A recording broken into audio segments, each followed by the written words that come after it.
Isang magandang mapayapang gabi. Tandaan nyo ba pag dumadaan ako rito pagka nightlife? Ngayon wala na. Ang masayang European summer. Ghost town na.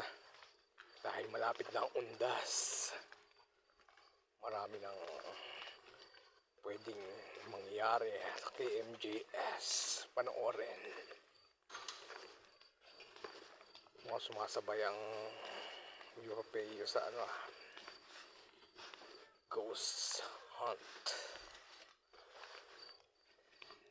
Meron naman tayo ibablog tungkol sa mga ghost hunt na yan. Meron nga palang abandonadong bahay doon. Pero baka may sumapang mahiwagang espiritu, wag na. Aalis na kami bukas mga kabrooks. Ang dating masayang